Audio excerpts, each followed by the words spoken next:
À Gaza, Al-Arabiya place au premier plan des Palestiniens tués dans des frappes israéliennes. The Jerusalem Post cadre, lui, des frappes où l'IDF affirme avoir tué 2 membres de Hamas, Noukba. Même lieu, même violence, mais pas le même récit.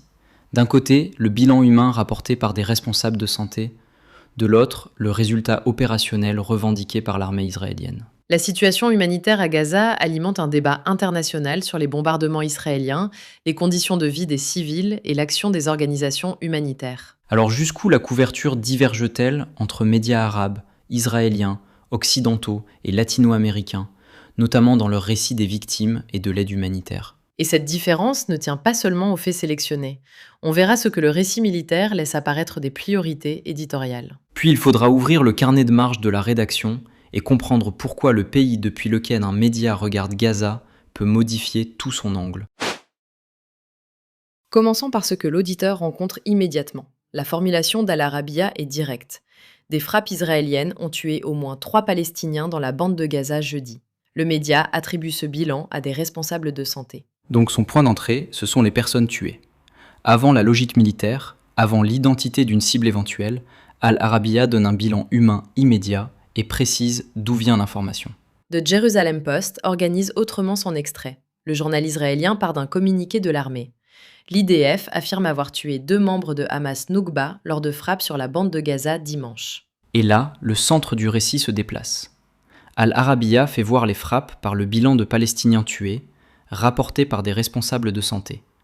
The Jerusalem Post les présente par une opération de l'IDF contre 2 membres de Hamas Noukba. Ce déplacement est l'enjeu. Les 2 formulations ne répondent pas d'abord à la même question.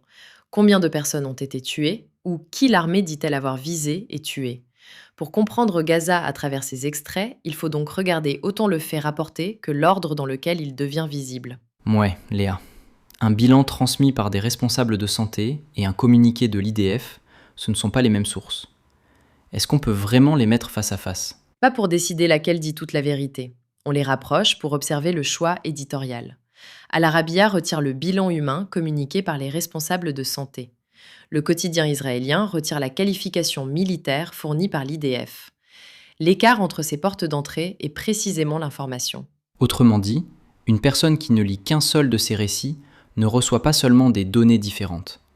Elle apprend aussi spontanément à regarder la séquence depuis les civils tués ou depuis l'objectif opérationnel annoncé.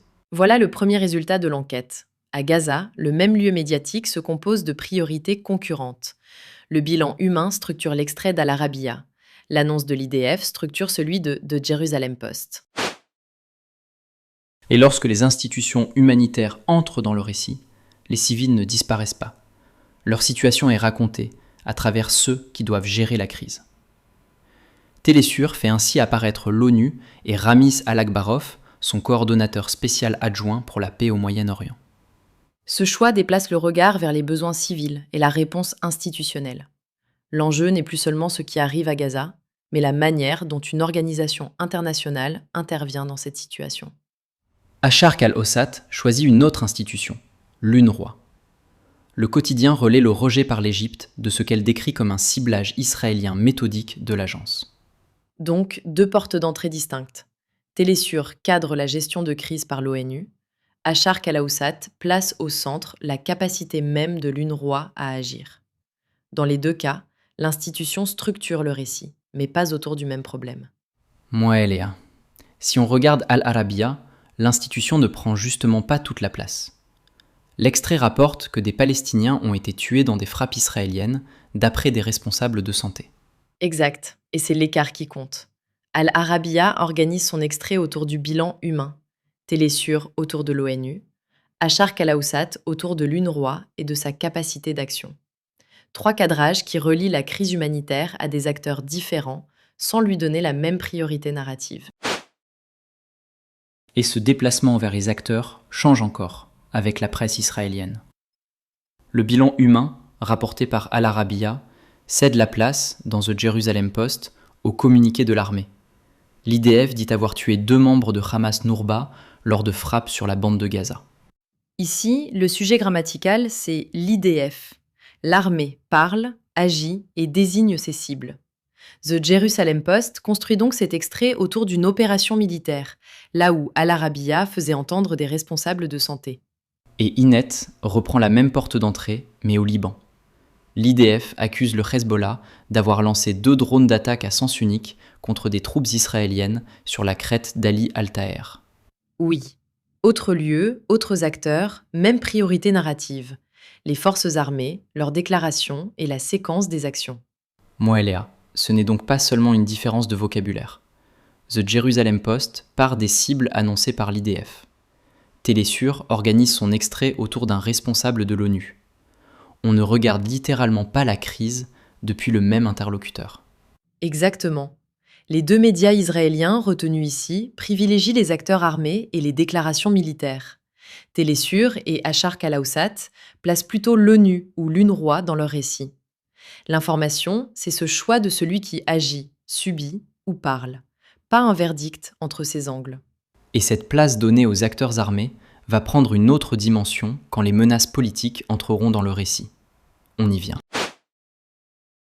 Cette dimension, c'est le passage des opérations militaires à leur possible prolongement politique. Le Corriere della Sera rapporte que Benjamin Netanyahou et Israel Katz ont menacé d'intensifier les attaques. Donc le quotidien italien ne raconte plus seulement ce qui s'est produit, il place dans le récit l'annonce d'une escalade possible. La menace devient elle-même une information, avant même de savoir comment elle sera suivie des faits. Et le Jerusalem Post ajoute un autre arrière-plan. Le média israélien mentionne des contacts directs et des négociations entre Benjamin Netanyahou et le Hamas pendant l'opération Protective Edge en 2014. Mais là, Léa, je suis prudent. Un épisode de 2014 ne permet pas d'expliquer les décisions actuelles. Non, et il ne faut surtout pas lui faire dire ça. Sa présence montre seulement qu'un récit peut juxtaposer l'action militaire présente et un antécédent politique plus complexe, sans établir de lien causal entre les deux. Voilà l'écart.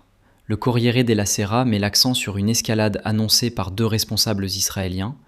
Le Jerusalem Post réintroduit un précédent de négociation directe. 2 profondeurs politiques différentes autour de la même situation, sans qu'aucune suffise à elle seule à en donner la clé.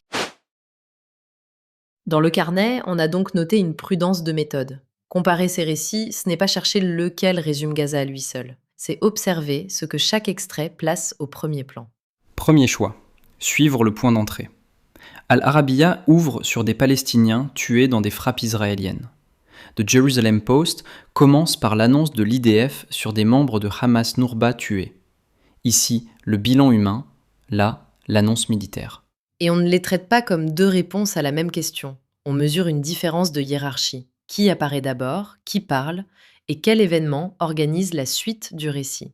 Mais Léa, placer Télésur sur cette même ligne me gêne un peu. Son extrait cite l'ONU et Ramiz Alakbarov. Le centre de gravité devient la coordination humanitaire et institutionnelle, pas un bilan ni une opération. Justement, notre comparaison accepte que les récits ne partent pas du même endroit. Acharq al-Awsat, par exemple, inscrit l'UNRWA dans le rejet égyptien d'un ciblage décrit comme méthodique. L'agence humanitaire devient aussi un enjeu politique attribué à l'Égypte. Dernière limite assumée. Avec 15 médias et 22 articles, on décrit l'échantillon étudié, pas toute la couverture mondiale. Dans les extraits retenus, The Jerusalem Post et Winnet donnent un poids important aux déclarations de l'IDF. Voilà notre règle. Comparer les priorités sans les confondre et borner chaque conclusion aux articles examinés. Victimes, institutions humanitaires, responsables politiques ou forces armées, l'écart tient d'abord à ce que chaque média choisit de rendre central. Le point décisif, Léa, c'est l'ordre d'apparition. Al-Arabiya ouvre sur des frappes israéliennes ayant tué au moins 3 Palestiniens, d'après des responsables de santé. The Jerusalem Post ouvre sur l'IDF et 2 membres de Hamas Nourba, présentés comme cibles. Et ce choix distribue immédiatement les rôles. La rédaction saoudienne place les personnes tuées au premier plan, le quotidien israélien organise son extrait autour de l'acteur militaire, de la cible désignée et du communiqué de l'armée. Ailleurs, l'entrée devient institutionnelle. Le média vénézuélien Télésur identifie Ramiz Alakbarov par sa fonction aux Nations Unies. Acharq al-Awsat rapporte, lui, que l'Égypte dénonce ce qu'elle décrit comme le ciblage israélien méthodique de l'UNRWA. 2 prismes humanitaires donc. Chez Télésur, l'ONU devient un acteur de lecture par son représentant. Dans le quotidien saoudien, l'UNRWA apparaît à travers la possibilité même pour une agence humanitaire d'agir sous contrainte. Je me méfie quand même d'une carte trop simple par pays. Dans les extraits israéliens retenus, The Jerusalem Post et Winnet privilégient la parole de l'IDF, mais leurs sujets ne sont pas identiques. Gaza pour l'un, le sud du Liban pour l'autre. Tu as raison, l'origine du média ne suffit pas à expliquer chaque article. Le choix de la source et du protagoniste compte aussi. Corriere della Sera met en avant les menaces de Benjamin Netanyahou et Israel Katz, tandis qu'un autre article du Jerusalem Post examine des négociations politiques passées. C'est ce que montrent ces 15 médias et 22 articles. L'information se fabrique aussi par hiérarchie. Commencer par des victimes, une agence humanitaire, une déclaration militaire ou un responsable politique ne nie pas les autres dimensions.